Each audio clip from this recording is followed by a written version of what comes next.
রুয়াব কেন্দ্রীয় ব্যবস্থাপনা কমিটি নির্বাচন 2025 রুয়াব ওয়েলফেয়ার ফোরাম মনোনীত ড. মোহাম্মদ আবু বকর রাসেল পরিষদের প্যানেল পরিচিতি সভা অনুষ্ঠিত হয়েছে। 13 অক্টোবর শনিবার সন্ধ্যায় রাজধানীর উত্তরায় রুয়াব কার পার্কিং ভবনে এ পরিচিতি সভা অনুষ্ঠিত হয়। উক্ত প্যানেলের সভাপতি পদপ্রার্থী কৃষিবিদ ড. মোহাম্মদ আবু বকর সিদ্দিক সরকার, সাধারণ সম্পাদক পদপ্রার্থী মোহাম্মদ মাহমুদুল হোসেন রাসেল সহ এই প্যানেলে মোট 18 জন প্রার্থী প্রতিদ্বন্দ্বিতা করছেন। পরিচিতি সভায় প্রার্থীরা নিজ নিজ প্রতিশ্রুতি ব্যক্ত করছেন এবং নির্বাচিত হলে এলাকার নিরাপত্তার বিষয়টি সর্বোচ্চ গুরুত্ব সহকারে দেখা হবে বলে প্রত্যয় ব্যক্ত করেন। আমি মোহাম্মদ শহীদুল্লাহ, ডক্টর আবু বকর সিদ্দিক রাসেল পরিষদে আমি সহসভাপতি হিসেবে নির্বাচন করছি। আসলে বেশ কিছুদিন যাবৎ রুয়াবে বসবাস করার কারণে এখানে অনেক বেশি অস্বাভাবিকতা এবং একটি সুন্দর আবাসিক এরিয়া হিসেবে অনেক অসঙ্গতি আমরা লক্ষ্য করছি। বিশেষত নিরাপত্তা এখানে একটা দারুণ সমস্যা। আমরা যদি নির্বাচিত হই তাহলে প্রথম আমরা এখানে নিরাপত্তার দিকে হাত দিব।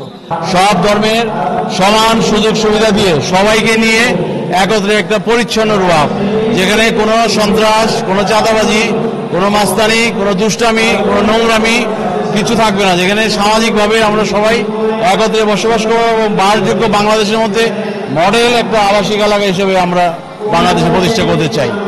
এখনো একটা পক্ষ তৎপর এই নির্বাচনকে বন্ধ করার জন্য। আপনারা জানেন যে এখানে রুয়াবে বেশ কিছু সিন্ডিকেট বিদ্যমান।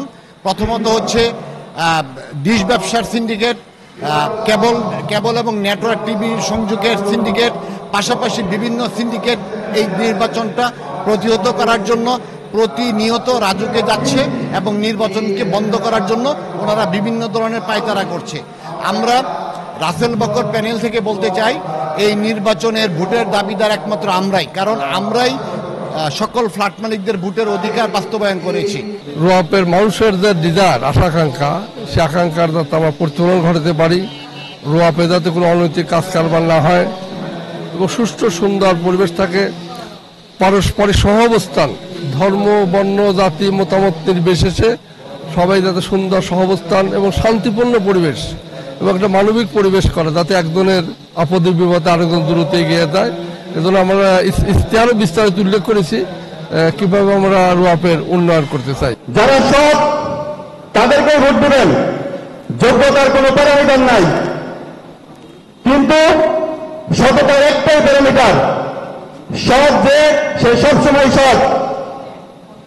আপনাদের ভোট এমন ব্যক্তিকে দেবেন যেন এই রুয়াব সুশৃঙ্খল ভাবে পরিচালিত হয়, এবং সেটা আমি ব্যক্তিগতভাবে মনে করি এই ওয়েলফেয়ার ফোরাম একমাত্র সংগঠন যে এই রুয়াবকে সুশৃঙ্খল ভাবে রাখতে পারে।